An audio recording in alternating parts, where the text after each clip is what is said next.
Greetings, everybody. So I'm recording from two different platforms. So you might, yeah. I'm just wanting to share like a quick dream that I had because I feel like it could be a message for someone. If I don't have a dream where I see myself in it or people that I know in the dream, then I know that it's not for me. And if I remember it, I know it's something I'm supposed to share. So I'm going to share it on two different platforms. So greetings to everybody. Um, I'm not going to say too fast that I'm taking a break from doing uploads and stuff. I'll come on as I'm led to, but I'm like, I need to rest because I've been just on go for the last few days and I haven't really had a chance to have rest. So, and on top of that, I'm catching up with readings and stuff. So, yeah. So anyway, I had a dream, either it was last night or this morning. I'm assuming maybe like early this morning. I had a dream about a woman, and the woman, I got the impression, was kind of like a dream where I was watching her, but I was kind of also like, it looked like a movie. This is the best way I can describe it. It looked like a movie, and it was showing like flashes of her emotions. Like, you know how you watch a movie and you see a character and the character is like experiencing like different emotions and moods. It's like it twitches and it flashes really quick. It was like that. It was weird, but I got the impression that she was visiting her friend because it felt like she was out of town, and I'll get into that in a second. So her and her friend were in the friend's kitchen. They were talking, and the friend was like kind of coming down on her about a job or something like that, because the friend was like, what's going on with your job? Have you found anything or something like that? And the girl was like, yeah, I have another interview, or I got another interview. And she was talking like, it was kind of like a mom and child dynamic between the two friends. And the friend that was being asked about the job, she kind of clammed up like, yeah, I have two jobs. Like, she got real docile all of a sudden. And then she had a flashback, and the vision became very distorted, almost like you're watching a movie and someone has a flashback.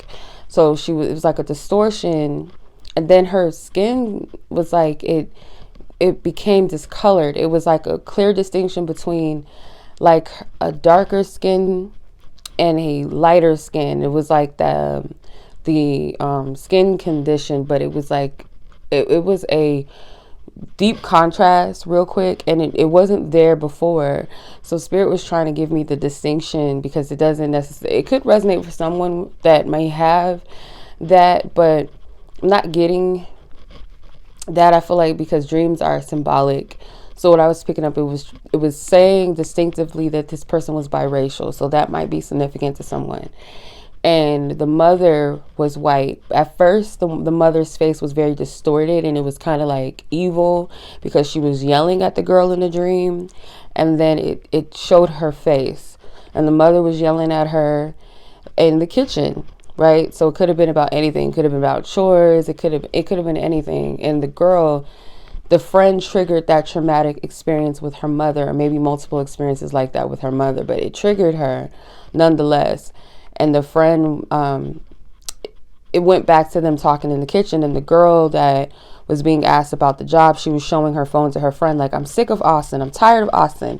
And she was scrolling through her phone, and it was showing all these phone calls from Austin, Texas. And I'll get into what I feel, the breakdown of the dream.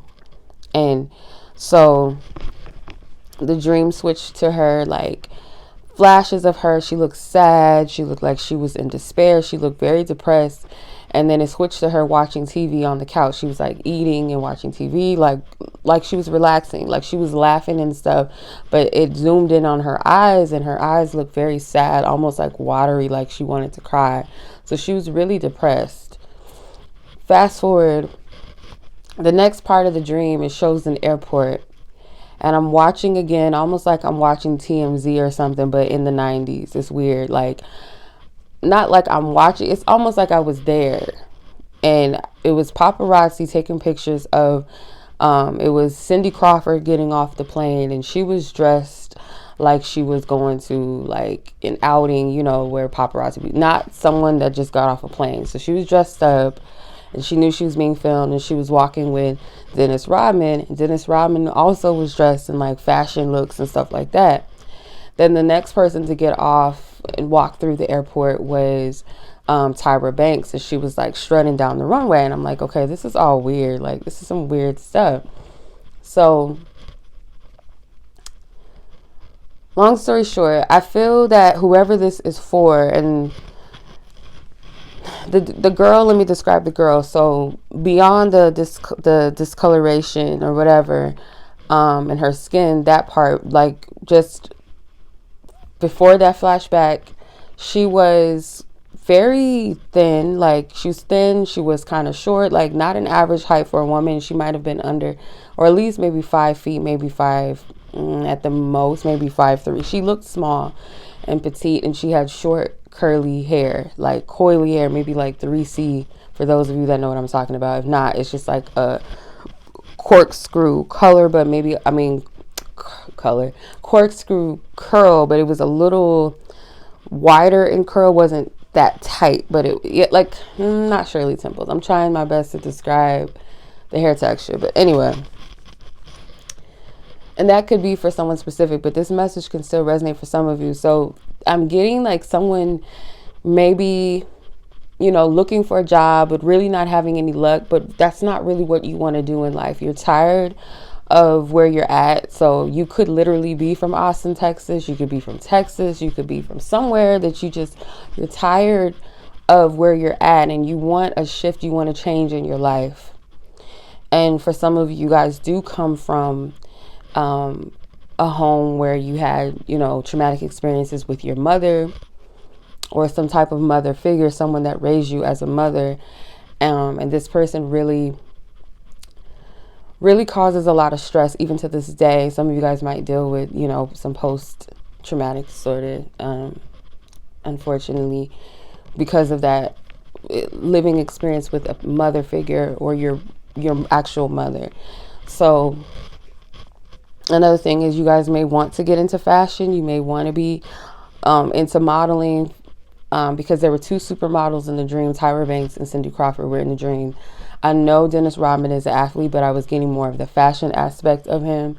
So something was heavy and big on fashion. And for some of you, you do desire to travel internationally, or you're looking to travel for business or for work, or you want to travel, you want to see the world, or it's like you do envision yourself being, you know, international as far as your career goes or your business.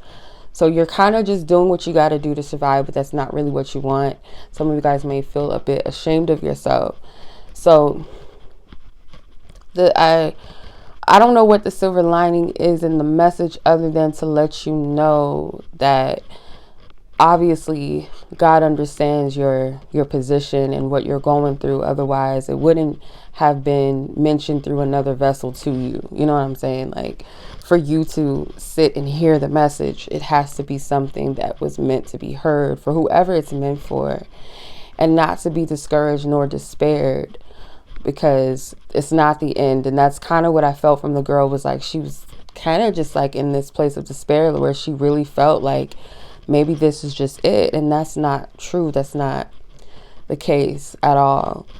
So yeah, whoever this is for, I send you peace. I send you healing. I hope that, you know, this message clicks with whoever it's meant to click with, and know that you're being heard. You're not being ignored. You're not being overlooked. You're not stuck. Even though it may feel like you're stuck in where you are, there is a solution to whatever you're experiencing at this time. And, you know, I would say for those of you that are not happy with what you're doing for a living, or you kind of just feel like you're forced, you know, we got to do what we got to do. Sometimes if we're not meant to do certain things, it will be blocked. So if you're not meant to, you know, work a 9 to 5, whether it be just a temporary time, or still to figure out what you really actually want to do and put forth the energy towards that, or it's not meant for you at all to do that, or You know, you got to open up your options, okay, to what do you really want. Don't limit yourself to that. But I would say sit in that, you know, that space between you and God, and to meditate and reflect on that a little bit more, like to reveal to you, okay, what am I supposed to be doing at this time? And really, you know, be at peace until you know that you've received that clarity, you received that answer, that knowing, if that makes sense. Okay, I made the right decision, or I know this is what I'm supposed to be doing right now, or I'm not supposed to be doing this, or whatever. You know, get that clarity and get that peace of understanding where you're supposed to be. So much love as always. Be blessed, be safe, take care, and I'll catch you guys when I do. Peace.